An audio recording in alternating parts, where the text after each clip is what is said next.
Hello दोस्तों, मैं जोगेंद्र गुर एजुकेशन प्लेटफॉर्म 19 अपने यूट्यूब चैनल पर आप सभी दोस्तों का बहुत बहुत स्वागत करता हूं। दोस्तों, आज डेली करंट अफेयर्स में अपन देखते हैं श्रीनगर में जम्मू और कश्मीर एकीकृत शिकायत निवारण और निगरानी प्रणाली JKIGRMS का शुभारंभ किसने किया। ठीक है दोस्तों, तो वो आपके मनोज सिन्हा हैं। मनोज सिन्हा है वो आपके जम्मू और कश्मीर केंद्र शासित प्रदेश के उपराज्यपाल हैं। तो इनके द्वारा कश्मीर में एकीकृत शिकायत निवारण और निगरानी प्रणाली प्रारंभ की गई है, जिसका उद्देश्य है कि एक अच्छा शासन, एक सुशासन रूप से जम्मू कश्मीर का शासन चल सके और जिला स्तर से जो आदमियों की, जो लोगों की शिकायत है, वहाँ की आवाम की जो शिकायत वगैरह है, उनका निवारण हो सके। ठीक है दोस्तों, तो प्रारंभ की गई है आपकी। दूसरा क्वेश्चन है आपका कि किस देश में AstraZeneca Oxford corona vaccine AZI-222 के लिए नैदानिक परीक्षण फिर से शुरू किया गया है। तो वो आपका यूके है। ठीक है दोस्तों, क्योंकि जो आपकी जो वैक्सीन थी AZI-222 उसे यूके ने कुछ समय के लिए क्या रोक दिया था। और रोका क्यों था? क्योंकि वहाँ पर जो लोग थे उन लोगों का कुछ जो प्रभाव पड़ रहा था, इसका प्रतिकूल पड़ रहा था, इस कारण से रोका गया। लेकिन हाल ही में वहाँ के जो मेडिकल हेल्थ सेंटर है उसकी पुष्टि के बाद में से फिर से प्रारंभ कर दिया गया है। ठीक है, यूके की राजधानी आपकी लंदन है और यूके की अगर मुद्रा की बात करें तो पाउंड स्टर्लिंग है वहाँ की जो मुद्रा है। और बोरिस जॉनसन वहाँ के प्रधानमंत्री हैं। और राष्ट्रीय खेल देखें यूके का तो आपका क्रिकेट है। ठीक है दोस्तों, निम्नलिखित में से कौन अब डायरेक्ट पावर वेपन्स DAV पर एक राष्ट्रव्यापी कार्यक्रम की योजना बना रहा है? तो वो आपका DRDO है। तो जो डायरेक्ट पावर वेपन्स होते हैं, तो इसका मतलब ये होता है कि एक लेज़र किरण है या माइक्रोवेव किरण है, जिनके माध्यम से किसी भी दुश्मन की जो मिसाइलें होती हैं, ठीक है, जो क्रू मिसाइल होती है, ड्रोन वगैरह होते हैं, उन्हें आसानी से उसमें सटीक निशाना लगाया जा सके और उन्हें मारा जा सके। तो ठीक है दोस्तों, ये डायरेक्ट पावर वेपन्स उस पर DRDO राष्ट्रीय लेवल पर इसे बनाने की योजना बना रहा है और इस पर कार्य भी कर रहा है, जिसके माध्यम से देश की स्थिति और ज़्यादा मजबूत होगी। ठीक है दोस्तों, जिससे कि चाइना वगैरह और पाकिस्तान पर देश और ज़्यादा हावी हो जाएगा और उन्हें आसानी से पराजित करने में भी इससे सहायक सिद्ध होगा। ठीक है दोस्तों, तो इस पर ही बनाने की पहल चल रही है। और इस प्रोजेक्टर को जो नाम दिया गया है वो काली भीम प्रोजेक्टर को नाम दिया गया है।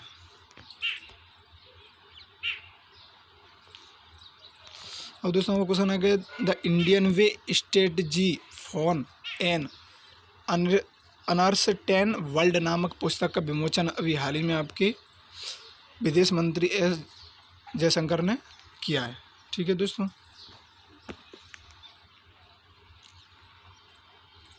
देश भर में हिंदी दिवस किस दिन मनाया जाता है? तो दोस्तों, अभी हाल ही में 14 तारीख को आपका सितंबर को हिंदी दिवस मनाया गया है। और 14 सितंबर को हिंदी दिवस इसलिए मनाया जाता है क्योंकि 14 सितंबर 1949 को आपकी जो संविधान सभा थी, तो संविधान सभा के द्वारा देवनागरी लिपि में लिखी गई भाषा हिंदी को आधिकारिक भाषा का दर्जा दिया गया तथा इससे विश्वव्यापी बनाने के लिए कार्यक्रम वगैरह भी किया गया।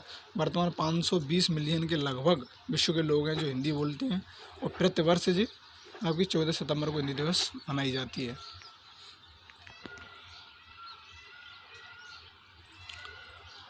हाल ही में दोस्तों रघुवंश प्रसाद सिंह का भी निधन हुआ है आपका एम्स में। तो ये निम्नलिखित में किस क्षेत्र से संबंधित होते? ये आपके राजनीति से संबंधित थे। ठीक है दोस्तों, इनका भी हाल ही में निधन हुआ है एम्स में कोरोना वायरस के कारण चलते। ठीक है दोस्तों, और इनकी जो मनरेगा थी, वो मनरेगा योजना थी, उसके वास्तुकार थे आपकी कौन? रघुवंश प्रसाद। जो मनरेगा आपको पता ही है, जैसे स्कीम के तहत सरकार प्रत्येक व्यक्ति को 90-120 दिन के लिए रोजगार प्रोवाइड कराती है। ठीक है दोस्तों, अगला क्वेश्चन है दोस्तों, रसायन और उर्वरक मंत्री DV सदानंद गौड़ा के एक बयान में, अभी हाल ही में उन्होंने एक बयान दिया था, उसके अनुसार भारत किस वर्ष तक उर्वरकों के उत्पादन में आत्मनिर्भर हो जाएगा? तो उन्होंने जो बयान दिया था आपके उर्वरक जो मिनिस्टर थे, fertiliser minister DV Sadananda Devegowda, तो उन्होंने कहा था कि हम जो उर्वरक उत्पादन करेंगे उसमें आत्मनिर्भर बन जाएंगे 2023 तक।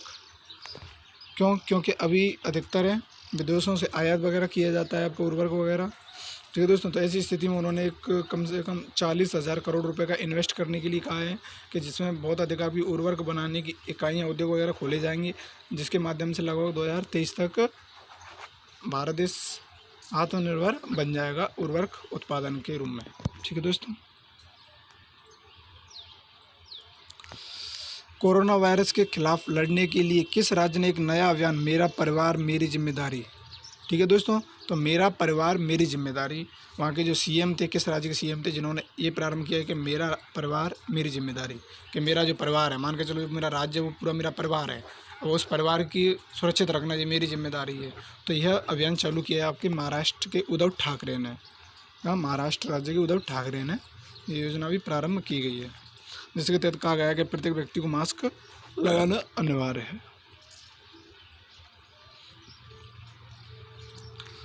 ठीक है दोस्तों। केंद्रीय अप्रत्यक्ष कर सीमा शुल्क बोर्ड के अनुसार अगस्त 2019 से सितंबर 2020 तक कितने कस्टम ब्रोकरों को निलंबित कर दिया गया है, तो वो आपके 56 हैं कस्टम ब्रोकर जिनको निलंबित किया गया है। तो हाल ही में जो दिल्ली सरकार की जो केंद्रीय अप्रत्यक्ष कर सीमा शुल्क बोर्ड था, उसने ये कहा कि लगभग 56 कस्टम ब्रोकर्स ऐसे हैं जिन्होंने धोखाधड़ी के माध्यम से, ठीक है दोस्तों, धोखाधड़ी वगैरह करके, ठीक है, कार वगैरह किया है, वस्तुओं का निर्यात वगैरह किया है। तो ऐसी स्थिति में उनको निलंबित कर दिया गया है।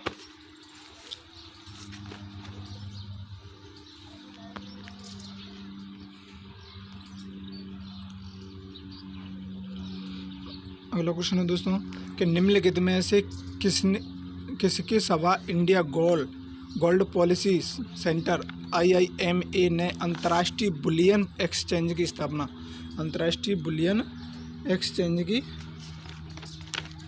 स्थापना को परामर्श प्रदान करने के लिए सितंबर 2020 में एक समझौता ज्ञापन पर हस्ताक्षर किया था, तो वो आपका अंतर्राष्ट्रीय वित्तीय सेवा केंद्र प्राधिकरण था। ठीक है दोस्तों।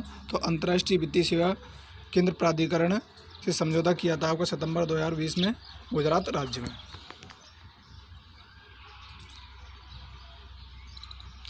अगला क्वेश्चन है दोस्तों, सितंबर 2020 में आयोजित G20 सम्मेलन, कौन सा आपका G20, ठीक है दोस्तों, आपका G20 कृषि और जल मंत्रियों की एक आवासीय बैठक में किसने भाग लिया था, तो वो आपके गजेंद्र सिंह शेखावत थे और पुरुषोत्तम रूपाला थे। इन दोनों ने क्या शामिल होकर भाग लिया था आपका। ठीक है दोस्तों।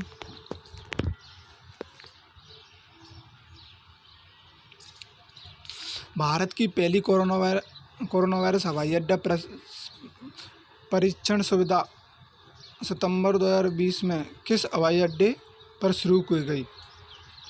ठीक है दोस्तों। तो ये क्वेश्चन ये कह रहा है कि जो भारत में,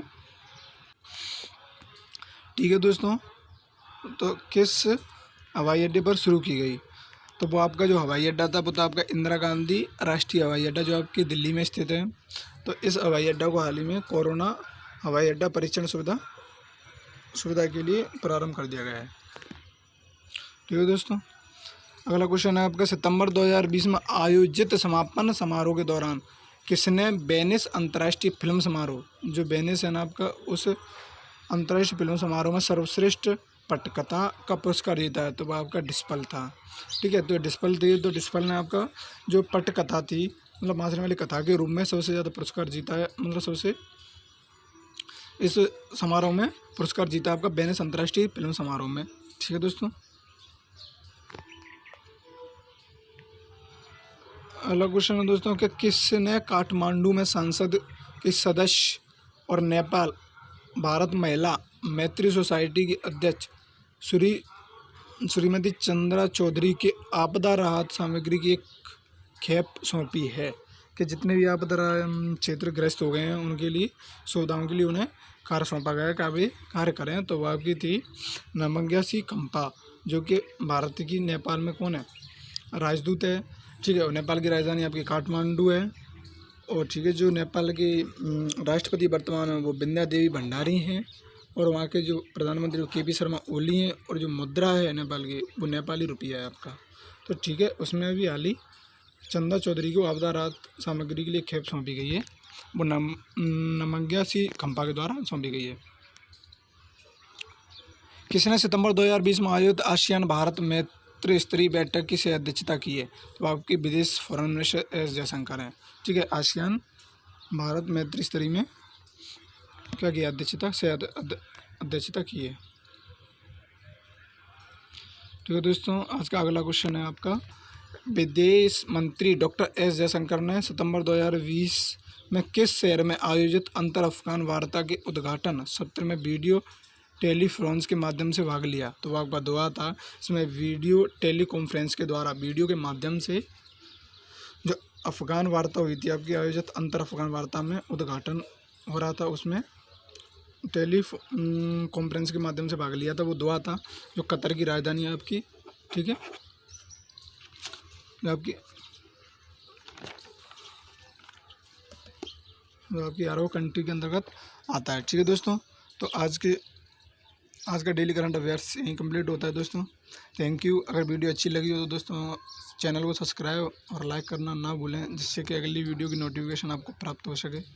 ठीक है दोस्तों, अच्छे से पढ़ें, इस प्रकार पढ़ते रहें और पढ़ाई का आनंद लेते रहें। ठीक है दोस्तों, फुल मौज मस्ती एंजॉय के साथ अध्ययन करें। ठीक है दोस्तों, पढ़ाई को बोझ ना समझें, आनंद के साथ करो, एंजॉय, ये समझो कि हम एंजॉय कर रहे हैं, खेल रहे हैं। ठीक है दोस्तों।